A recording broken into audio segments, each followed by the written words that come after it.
다윗이 가진 능력의 비결이란 제목으로 말씀을 전할 때 큰 은혜가 있길 간절히 소망합니다. 제가 서울 청량리에서 오랫동안 부사역자로 사역을 했습니다. 그래서 청량리 인근은 제가 매우 잘 알고 있습니다. 그래서 경동시장이나 여러 지역들을 찾아갈 때나 어디에 맛집이 있고 어디 가면 무엇이 있는지 잘 알고 있습니다. 특별히 그 청량리에서 약간만 더 이동하면 성수동이라는 곳이 있어요. 지금에 매우 핫하고 젊은 사람들이 많이 가고 카페도 음식점도 되게 유명한 곳들이 많이 있습니다. 그래서 그곳에 가면은 질이나 또 어떤 곳에 맛집이 있고 어디로 가야 되는지 잘 알고 있습니다.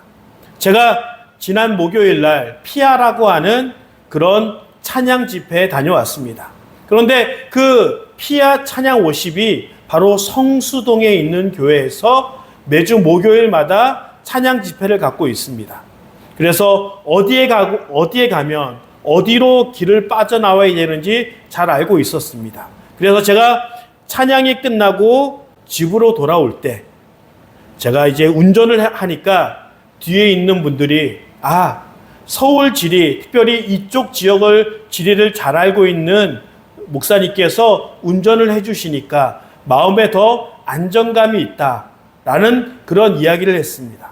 즉, 이 말은 무엇이냐면 그 지역을 잘 알고 있으면 뭔가 위험한 상황이나 어려운 상황이 닥쳐왔을 때 잘 해결할 수 있거나 지리를 매우 잘 알고 있기 때문에 그것에 대한 이득을 잘 볼 수 있다라고 이야기를 합니다. 그래서 보통 이런 이야기를 많이 합니다.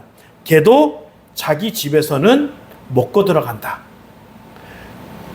모든 사람들이 자기 지역에서는 지름길이 어디에 있고 어디에 가면 숨을 수 있고 어디에 가면 더 좋은지 잘 알고 있습니다.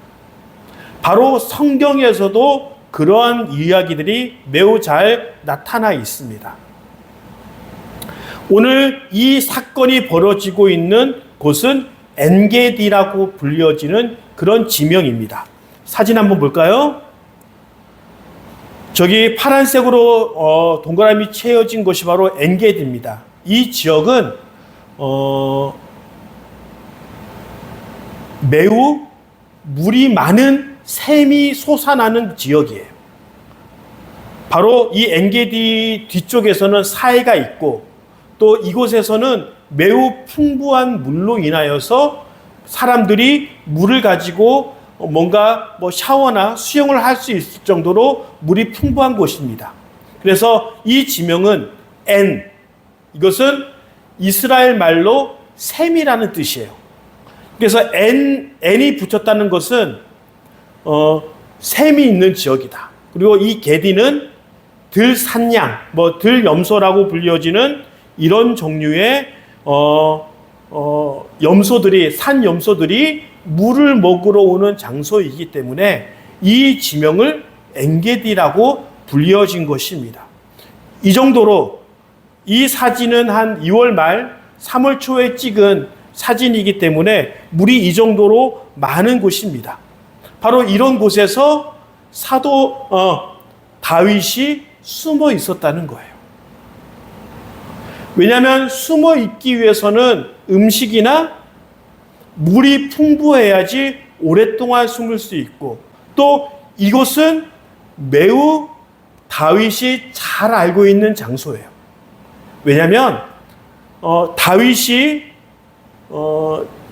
집이 베들레헴에 있었고 베들레헴에서 양을 칠 때 한 10km, 20km 떠나서 양을 치는 것은 매우 쉬운 일입니다.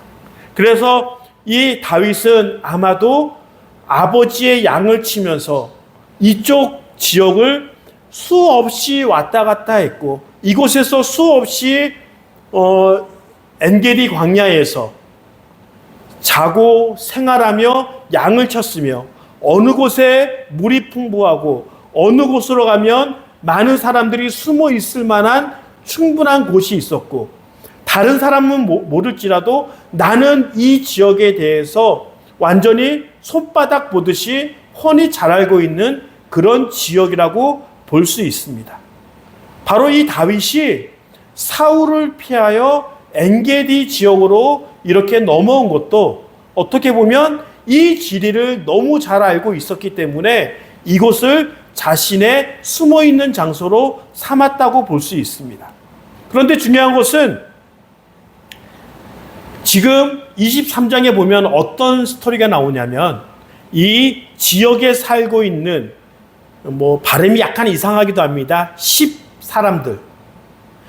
그 지역에 살고 있는 사람들이 다윗이 어디에 있는지 사울 왕에게 고자질한 거예요.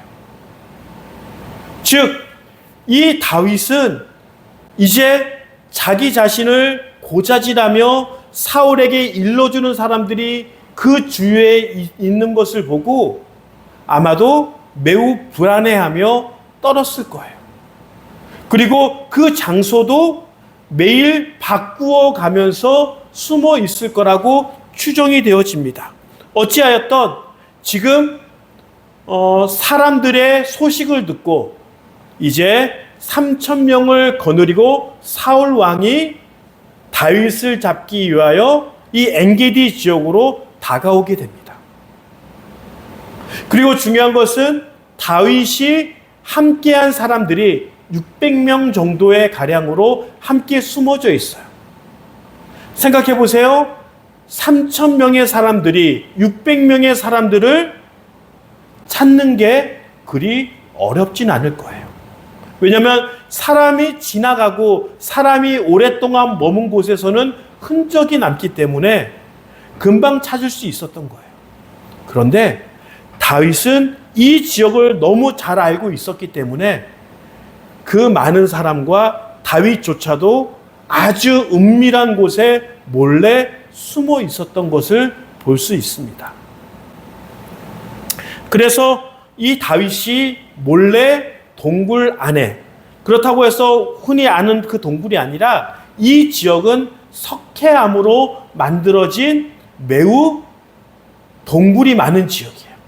그래서 석회암 동굴의 특징이 뭐예요?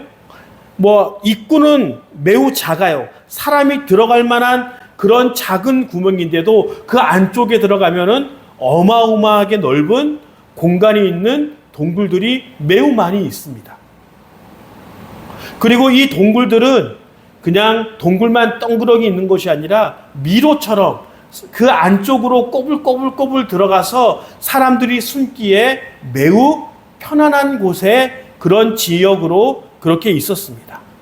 그런데 사울이 아마도 특별한 일로 자기 혼자 그 동굴에 들어간 걸로 볼 수 있습니다. 성경에 보면은 발을 가리우기 위해서. 발을 가리운다는 것이 여러 가지 의미로 사용됩니다.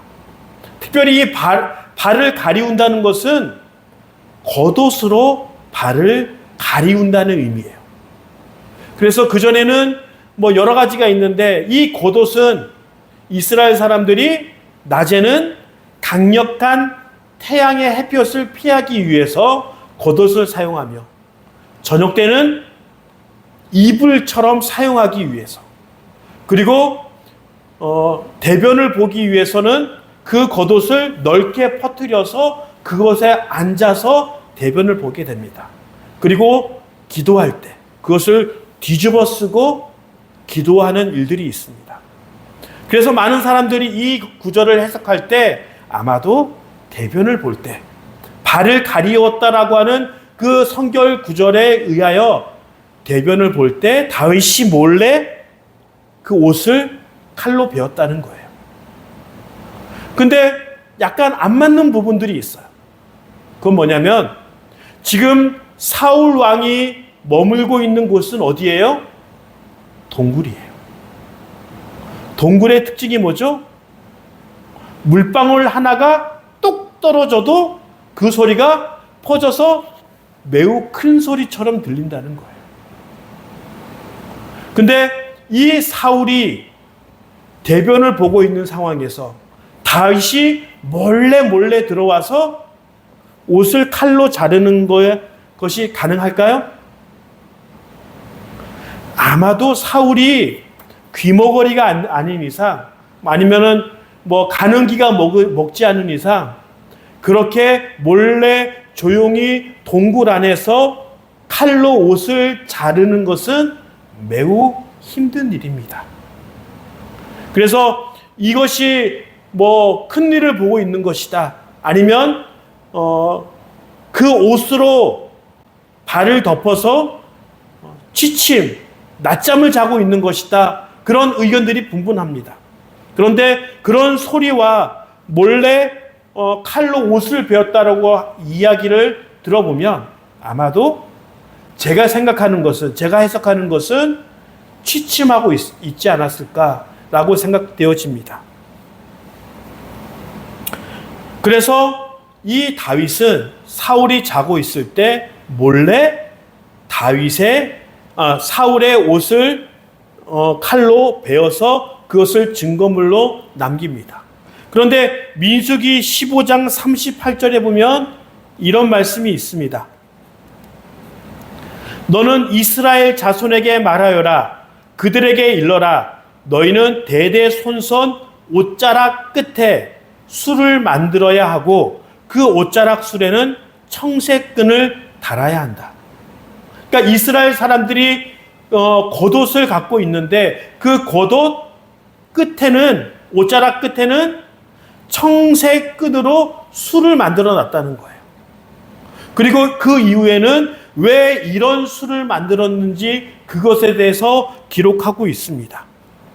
그래서 아마도 추측하기로는 다윗이 그냥 옷을 자른 것이 아니라 이렇게 옷자락 끝에 만든 청색끈으로 만든 술을 자르지 않았을까라고 추정해 볼 수 있습니다. 이렇게 옷만 자르고 사울을 살려서 나가는 것을 보고 다윗과 함께한 사람들이 매우 흥분하고 화가 났을 거예요.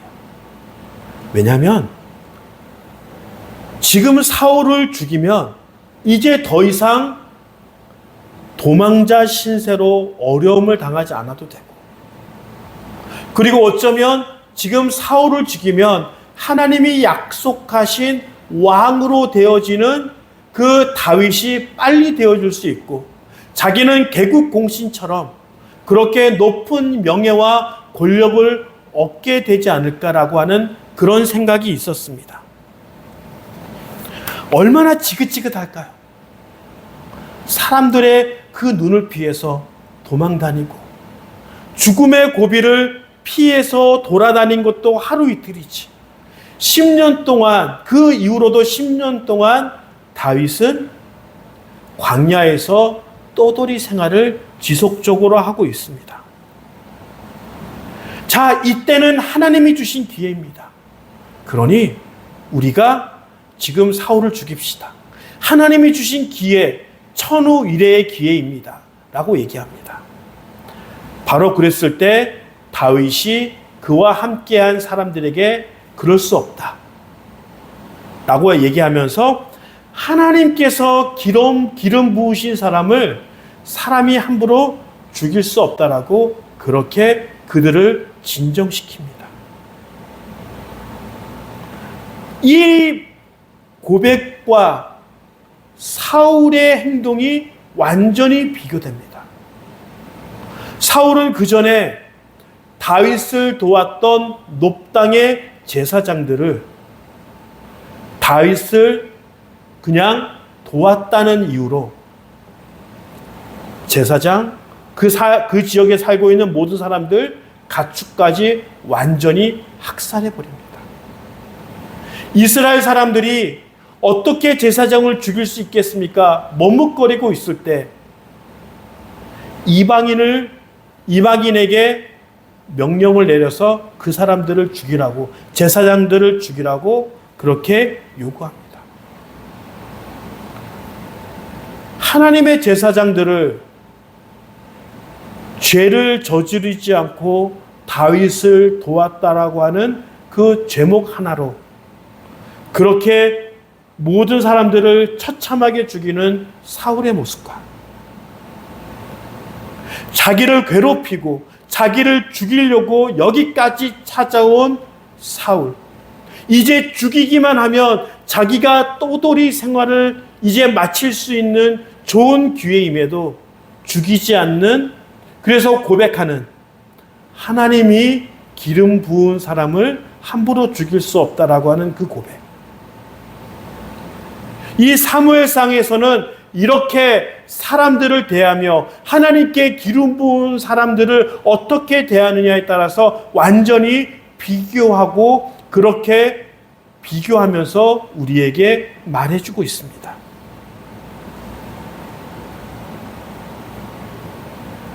그리고 이렇게 하나님께 기름 부은 사람을 함부로 죽이지 않고 살려보내는 것은 그 이후에 다윗이 왕이 되었을 때, 하나님으로부터 기름 부음 받아 왕이 된 다윗에게 자기가 왕이 됐을 때 함부로 반역을 일으키거나 자기를 해하려고 하는 사람들에게 정당성을 부여하지 않습니다. 반역을 일으키고 왕을 죽이고 자기가 왕이 되는 것은 그렇게 쉬운 일이 아닙니다. 내가 힘이 많고 돈이 많고 왕을 능가할 만한 무언가가 있고 왕을 죽일 수 있을 만한 충분한 군사력이 있어도 왕은 함부로 죽일 수 있는 존재가 아니에요. 왜냐하면 왕에게는 정통성이 있기 때문에 그래요. 고려시대 때 무신 정권이 있습니다. 그 무신 정권이 고려를 완전히 좌지우지했음에도 자신들은 왕이 되지 못했어요. 왕을 바꿀 수 있고 왕을 왕씨로 바꿀 수 있었지만 자기들은 왕이 될 수 없었어요. 왜? 정통성이 없었기 때문에. 다윗이 그렇게 사울을 살려주고 자기 스스로 왕이 되려고 누군가를 죽이고 누군가를 해하려고 하는 마음이 없었습니다. 이 이후에 사울이 죽고 사울의 아들 이스보셋이 왕이 됩니다. 그리고 이 사울의 아들 이스보셋이 왕이 됐을 때 그 이스보셋의 군대 장관 아브넬이 이스보셋을 죽이고 다윗에게 그 목을 갖다 바칩니다. 그래서 다윗은 자기가 피를 흘리지 않고 비로소 모온 이스라엘의 왕으로 인정받게 됩니다. 그래서 이제 왕이 없을 때 10개 지파 사람들이 모여서 저 유다 지파의 왕으로서 존재한 다윗을 찾아가서 우리 모두의 왕이 되어 주십시오 라고 그 왕위를 제발 맡아달라고 다윗을 찾아가게 됩니다.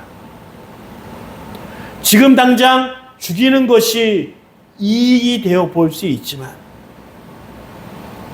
하나님의 때를 기다리며 하나님의 기름 부은 사람을 내 손으로 해치려는 것들을 뒤로 미루고 그렇게 살아갔을 때, 그렇게 살아간 다윗을 그 뒤에는 그렇게 힘겹게 지켰던 그 믿음이 자기를 지켜주는 거예요. 자녀들을 양육합니다. 힘들고 어렵습니다. 많은 돈과 노력들이 들어갑니다. 그런데 그 자녀들이 성숙했을 때 이제 늙은 그들이 부모님들을 돌보기 시작합니다.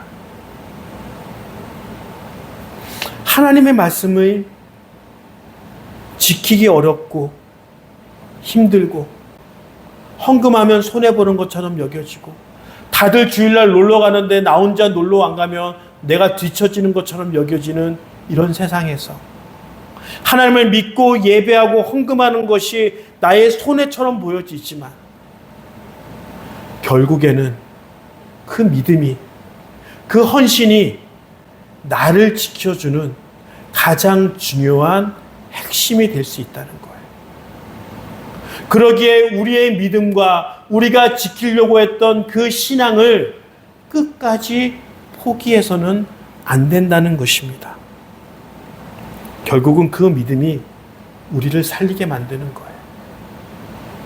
그 하나님의 말씀이 우리에게 생명을 주는 그날이 다가올 것입니다. 그러기에 우리는 결탄코 하나님의 믿음과 하나님의 말씀을 타협하지 말고 다윗이 하나님의 기름 부은 자를 해하려고 하지 않는 그 믿음이 그를 그 이후에 지켜진 것처럼 말씀이 우리를 지키도록, 하나님이 우리를 지켜주시도록 끝까지 믿음의 삶을 살아가길 간절히 축원합니다. 그러면서 하나님께서 왜 이스라엘 사람들에게 고독 가운데 그 청새끈으로 술을 만들었느냐라고 하면은 민수기에 보면 이런 말씀이 있습니다. 너희는 이 술을 볼 수 있게 달도록 하여라. 그래야만 너희는 주의 모든 명령을 기억하고 그것들을 실천할 것이다. 그래야만 너희는 마음 내키는 대로 따라가거나 너희 눈에 좋은 대로 따라가지 아니할 것이고 스스로 세욕에 빠지는 일이 없을 것이다. 그리고 너희가 나의 모든 명령을 기억하고 실천할 것이며 너희의 하나님 앞에 거룩하게 될 것이다. 즉 이스라엘 사람들에게 고독 가운데 청색 술을 만들어 놓은 것은 너희가 너희 뜻대로 너희의 마음이 가는 대로 살지 말고 하나님이 원하시는 대로 하나님께서 이끄시는 대로 살라. 그것을 보면서 하나님을 기억하라라고 그 의미로 그 술을 달도록 허락하신 거예요. 만약에 다윗이 그런 의미가 없는 것을 잘라서, 아무 의미 없는 것을 잘라서 사울을 살려보냈다면 사울이 이랬을지도 모릅니다. 네가 니까지 것이 나를 지금 살려서 보냈어? 내가 다음에는 이런 방심을 안 하고 너를 반드시 잡아서 죽일 거야. 라고 하는 그런 마음을 품을 수 있어요. 그런데 사울이 다윗 앞에 엉엉 울면서 내가 잘못했다. 너는 하나님의 말씀대로 살아가는데 내가 실수했구나 라고 그렇게 회개하며 다윗에게 진심으로 잘못을 뉘우치는 것은 그 술을 잘랐고 그 술에 담겨진 의미가 너희 마음대로 살아가지 말고 눈에 좋은 대로 따라가지 말고 주의 명령을 기억하고 그것을 실천할 것이다. 이 말씀이 기억났기 때문에 이 말씀이 그 잘려진 술을 보면서 떠올랐기 때문에 하나님의 말씀이 떠올랐고 자기 자신이 죄를 저질렀으며 그것에 대한 회개를 다윗과 하나님께 하고 있는 것입니다.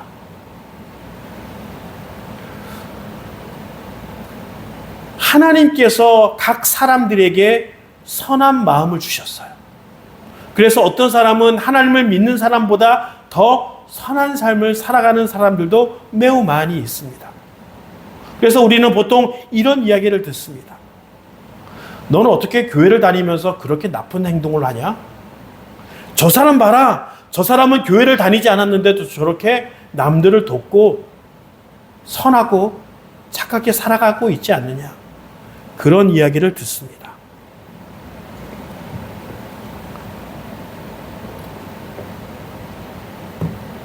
하나님을 믿지 않는 사람들의 선행과 하나님을 믿는 사람들의 악행과 선행 무엇이 다를까요? 제가 바라기는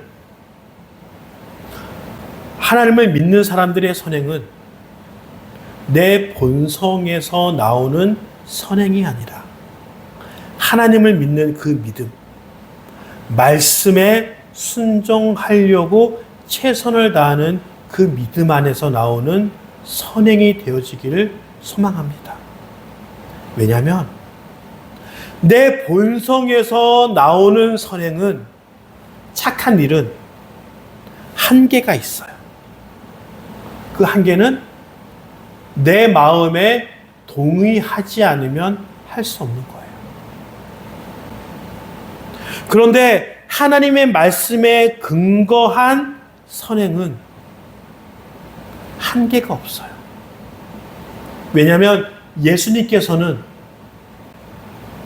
내가 너희를 사랑한 것 같이 너희도 서로 사랑해라. 즉, 우리 선행과 자비와 은혜의 한계는 하나님이 우리를 사랑하신 것, 예수님이 우리를 구원하시기 위하여 십자가를 죽으시고 희생하시는 것이 우리의 하나님의 선행의 한계이기에, 말씀에 근거한 선행은 한계가 없는 거예요. 그러기에 우리의 선행을 통해서 하나님의 모습을 봐야 합니다. 우리가 우리의 삶을 통하여 하나님을 발견하도록 해야 합니다. 이것이 하나님을 믿는 사람들의 삶의 숙제인 거예요. 사울 왕이 다윗의 그 행동을 보고 자기가 잘못했고 자기가 죄인이며 회개의 모습으로 나온 것처럼 우리의 삶을 통하여 하나님의 모습이 드러나야 하며, 믿지 않는 사람들이 자기의 범죄를 회개해야 하며 하나님께 돌아올 수 있도록 우리의 삶을 하나님의 말씀을 근거로 정립해 나가며 바꾸어 나가며, 우리가 의식적으로 하나님의 말씀을 기억하고 하나님이 하셨구나, 하나님께서 인도하셨구나, 그렇게 내 생각으로 내 믿음으로 고백하며 나갔을 때 그 선행이, 그 행동이 다른 사람들로 하여금 하나님께 나오며 회개할 수 있는 선행이 되어줄 수 있다는 것이에요. 우리가 하는 모든 삶의 방식들이 그렇게 말씀을 근거로, 신앙을 근거로 행하여지길 간절히 축원합니다. 그래서 말씀을 향하여, 부르심을 향하여 그렇게 나아가는 귀한 믿음이 되어지길 간절히 축원합니다.